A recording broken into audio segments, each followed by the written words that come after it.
अस्सलामुअलैकुम दोस्तों, मेरा यूट्यूब चैनल वेद पे अली हसन हार्डवेयर इंजीनियर 16 प्लेटा का पैनल तैयार किया। वो पहले तो डिटेल दसीए। हुण वो टी ते जो सेंटर पैंप लगता है ये जाविया बनाते पे, क्योंकि जो गुडिशन आई भी वो साढ़े कस्टमर लैके चले गए। वो कंक्रीट किए ने तले, फिर हूँ अस जाविया बनाते पे। जाविया बना के फिर वो अमजन साढ़े कस्टमर इस जितना भी पैनल का समान है ये लैके बई सन, अस उन्होंने फिटिंग कर दिता है। वेख लो ये जी फलांजे भी ये अस लेंदे पे। पहले एक छोटा पीस कट के इस पीस के नालों टी नाल लाया। जी टी थोड़े सामने है, वेख लो ये करके कलंप नाल लाया। जो हूँ पूरा पीस लेंदे पे वो लगना पैप नाल, ये करके पैप नाल लगना है। फिर ये जो पैप है ये बाहरों इतने गाडरम सन, ये गाडर इन तले हो सन। इस साइड से जाविया बन गई सी, सुराख आपस रल सन ये पेन पा दे सन। ये सिस्टम तैयार करेंदे पे। पहले अस तुहानू डिटेल दसीए और ये जो खर्चा भी वो भी तुहानू दसिया है। हूँ इंशाअल्लाह इस साइड की बोलता है फलांज लाना, इस साइड से और इस साइड की दूसरे बोलता वेख लो चीज लाउनी है।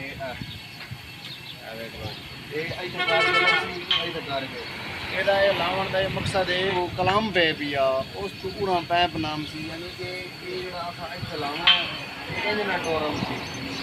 ये फायदा है भी ये बिल्कुल खलारा सी पर स्पोर्ट लग गई सी, ये काम मुकम्मल क्लीयर हो गई सी। इंशाअल्लाह हूँ क्लीयर कर ला भी है। फिर वो भी तुम भी कहने ये जो फायदा है वो भी तो दसिया है कि जाविया बन सी, पहली साइड से भी बन सी, ओली साइड से भी बन सी।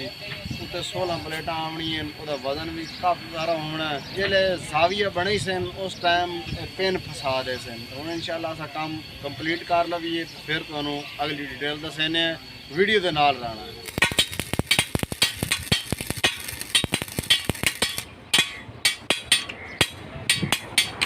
दोस्तों वेख सकते हो असी नाल तुहानू फलांच दसेंदे पे अस वो ला दिता है।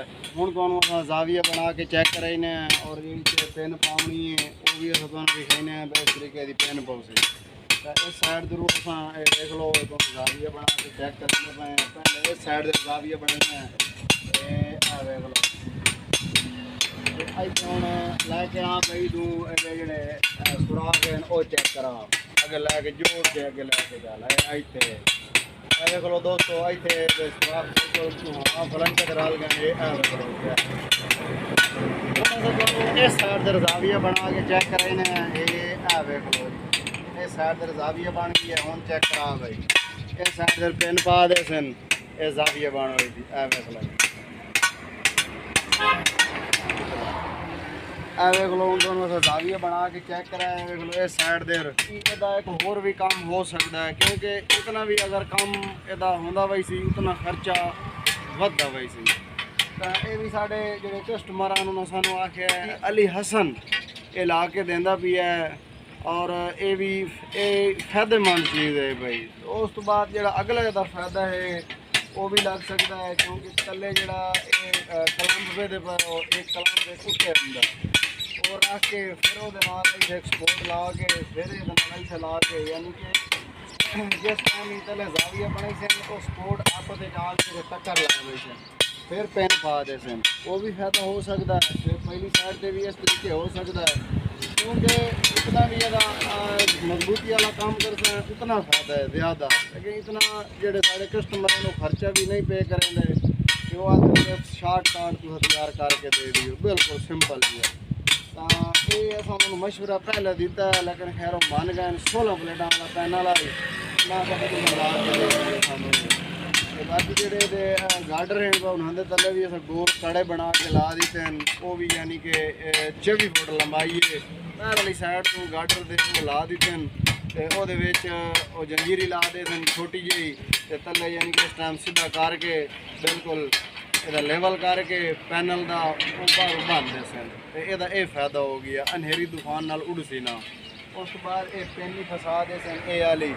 तो दोस्तों गल मकसद करन दा है सारे मिस्त्री अली हसन अड्डा फतेहपुर तहसील को सियाल जिला जंग काम कर रहा है अपनी वर्कशॉप से, बहुत ही मजबूत और पायदार। क्योंकि साड़ी कोशिश होती है भी साढ़े कस्टमर का 1 रुपए का नुकसान भी ना होवे, ते साड़ी इतनी कोशिश होती है। तो फिर अल्हम्दुलिल्लाह असां ये कामयाब भी हो गए हैं। साढ़े जितने भी कस्टमर साढ़े को तैयार करवा के लै गए पैनल, किसी की अज तक शिकायत नहीं आई। 16 प्लेटा की टी पैम एदा जाविया बना लिया है, मुकम्मल क्लियर हो गया है।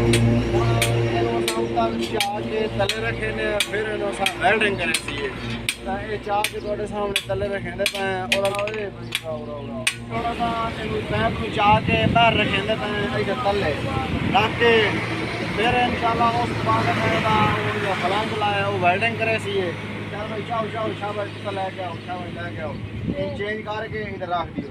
चले शाबाश ला दिता है वेल्डिंग करे वो पहले वो भी वेल्डिंग होया खला मुकम्मल क्लियर करके ते फिर इंशाल्लाह असां साढ़े जोड़े कस्टमर सन वो लैके चले पई सन ते अगे फिटिंग कर सा ओदी डिटेल ही तुहानू दस्से सी। ते हुण वीडियो काफ़ी लंबी हो गई है, वीडियो तो असीं एंड करेंदे पे हैं। वीडियो अगर अच्छी लगी है तो लाइक कर देना, दोस्तों नाल भी शेयर करना, ते अच्छे मशवरे मिस्त्री अली हसन तुहानू अपडेट कीती रखसी।